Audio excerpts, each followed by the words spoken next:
Corona virus से खतरनाक virus की लैब में टेस्टिंग चल रही है।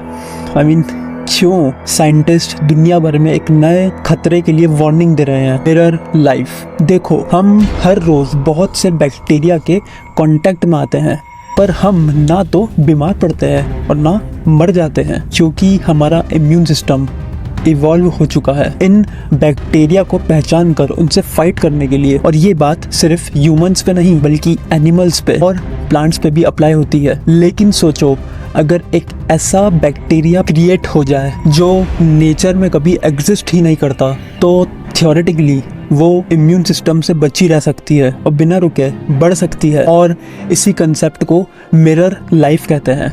मिरर लाइफ का मतलब है नेचर में मौजूद मॉलिक्यूल्स का मिरर इमेज क्रिएट करना।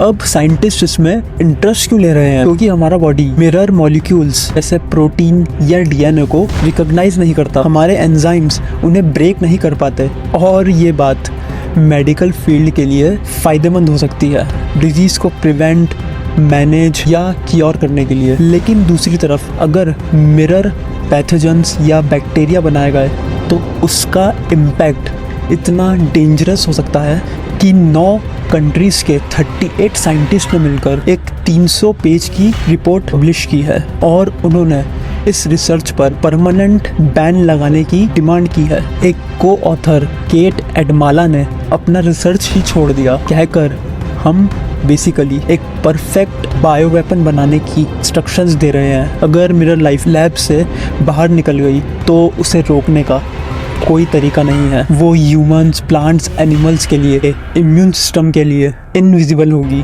वर्स्ट केस में मिरर बैक्टीरिया एंडलेसली मल्टीप्लाई सकते हैं, क्योंकि हमारी बॉडी अब एनिमल्स की बॉडी उसे पहचान ही नहीं पाएगी। ये एक डिजीज़ बन सकती है बहुत बड़ी, क्योंकि क्रॉप्स को डिस्ट्रॉय कर देगी और इकोसिस्टम को कोलैप्स तक कर सकती है। एंड अच्छी बात यह है कि आज तक साइंटिस्ट मिरर मॉलिक्यूल बना नहीं पाए हैं, लेकिन टेक्नोलॉजी की रैपिडली एडवांसमेंट के साथ कुछ साइंटिस्ट पहले ही अलार्म बजा रहे हैं और मिरर लाइफ रिसर्च पर बैन की डिमांड कर रहे हैं। सो आपको क्या लगता है? मुझे कमेंट में ज़रूर बताइए। And that's 1 minute for you. See you tomorrow.